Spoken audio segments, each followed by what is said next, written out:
রাজধানীতে বাড়ছে কিশোর তরুণদের গ্যাং কালচার, যার সবশেষ পরিণতি রাজধানীর উত্তরায় স্কুল শিক্ষার্থী আদনান হত্যা। সন্তানের এমন নির্মম মৃত্যুর জন্য সমাজেরও দায় আছে বলে মনে করেন আদনানের বাবা। অনুসন্ধান বলছে এসব বকে যাওয়া তরুণের বিষয়ে পরিবার ও আইনশৃঙ্খলা বাহিনী উদাসীন।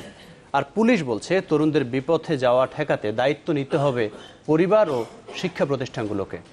আজিম খান রনের ছবিতে হিরণ খানের রিপোর্ট।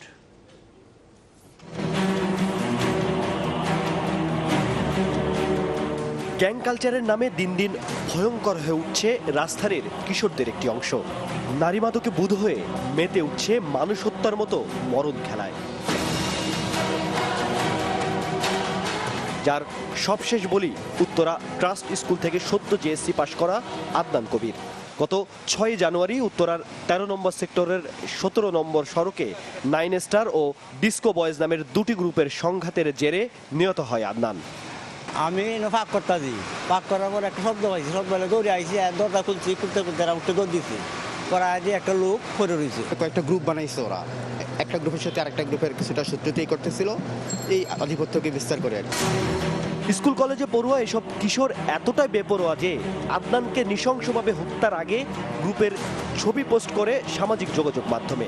এরপর এ হত্যার বদলা নেয়ার অঙ্গীকার করে পাল্টা পোস্ট দেয় অপর গ্রুপ। ছেলের এমন অকাল মৃত্যু কিছুতেই মানতে পারছে না আদনানের বাবা মা। অবলীলায় স্বীকার করেন সন্তানের উপর নজরদারির গাফুলতির কথা।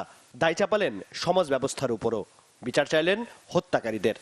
এই হত্যার মূল অপরাধী সমাজ। এই সমাজের কারণে, মানে আমরা গার্জিয়ানদের কারণে এবং সমাজের কারণে আমাদের ছেলেরা বিপদগামী হয়ে যাচ্ছে। এতটুক বাচ্চাকে রাস্তায় কেটে ফেলে রাখছে, এত মানুষ সবাই দেখতেছে, কেউ বাঁচালো না। আমি সুষ্ঠু বিচার চাই, যাতে কোনো মায়ের বুক আর এভাবে খালি না হয়।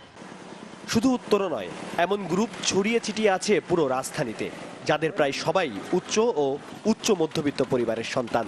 বেশিরভাগেরই বয়স 20-এর নিচে। কিন্তু তাদের ব্যাপারে এতদিন একেবারে উদাসীন ছিল পরিবার ও আইন শৃঙ্খলা বাহিনী। তবে উত্তরার ঘটনার পর নড়ে চড়ে বসেছে পুলিশ। তাদের দাবি, বয়সে কিশোর হওয়ায় তাদের বিরুদ্ধে আইনি ব্যবস্থা নেওয়া খুব একটা সহজ নয়। অন্যান্য যে আসামি থাকে তাদের মতো কিন্তু আমরা এক্ষেত্রে তাদেরকে ট্রিট করতে পারি না। তাদেরকে আলাদাভাবে ট্রিট করার জন্য আইনি নির্দেশনা দেয়া আছে। তবুও যারা যারা অপরাধ করে আমরা অবশ্যই তাদেরকে গ্রেপ্তার করা এবং আইনে আদালতে যথাসময়ে সোপর্দ করার ব্যবস্থা করে থাকি। পুলিশের মতে এসব কিশোরের বেপরোয়া হবার পিছনে দায়ী যেমন পরিবার, তেমনি শিক্ষা প্রতিষ্ঠানগুলো। তাই সন্তানদের প্রতি বাড়তি নজরদারির পরামর্শ তাদের। হিরণ খান, চ্যানেল 24, ঢাকা।